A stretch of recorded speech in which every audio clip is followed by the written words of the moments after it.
At Western, the Public Service Alliance of Canada Local 610 represents both graduate teaching assistants and postdoctoral associates. In 2009, the PSAC applied to the Ontario Labour Relations Board to organize and represent all registered graduate students employed by the University of Western Ontario, save and except the graduate teaching assistants and those others already represented by the union. During the organizing drive, enough research assistants signed union cards and a vote was held that summer. As graduate student researchers, both RAs and GRAs voted, but the university argued GRAs aren't technically employees since they're doing work related to their thesis, and so they shouldn't have voted. So the ballot box was sealed and both parties worked together to decide the rules upon which a new vote could be conducted. This May, a resolution between PSAC and Western was reached, and so this June 28th, researchers who are formally employed by Western, those of us who hold summer contracts as RAs or GSAs, will be allowed to vote again to decide whether or not to form a union. If we vote yes on June 28th, we will start off by forming a bargaining team that will ask all of the members of the union to decide which aspects of their working relationships with their supervisors and with Western they would like to see improved.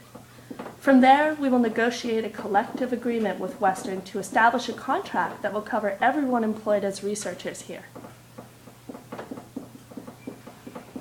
The bargaining process works by first establishing the best existing contract that has been offered by UWO and then building on it.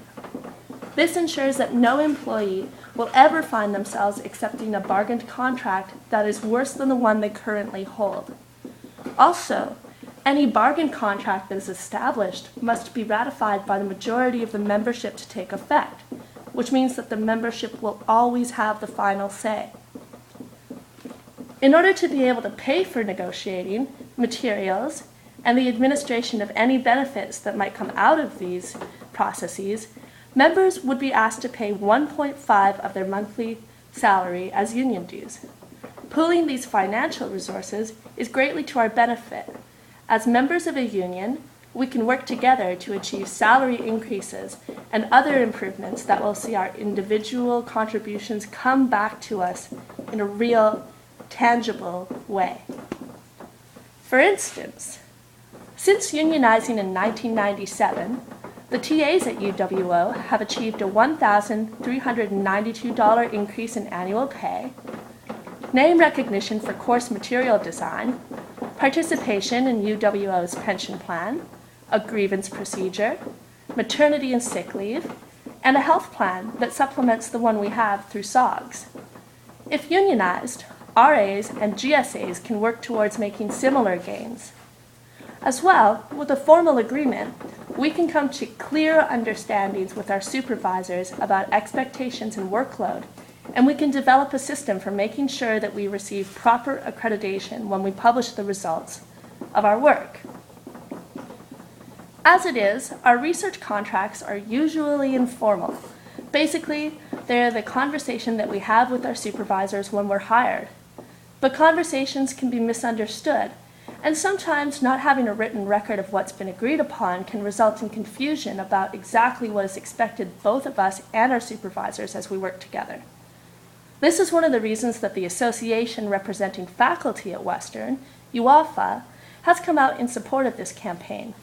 It's also been supported by the UWO Staff Association, and just last Thursday, the Society of Graduate Students passed a motion in council to endorse the unionizing drive.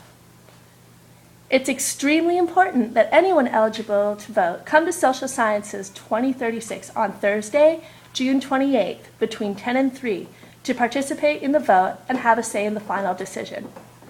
A union is made up of its members.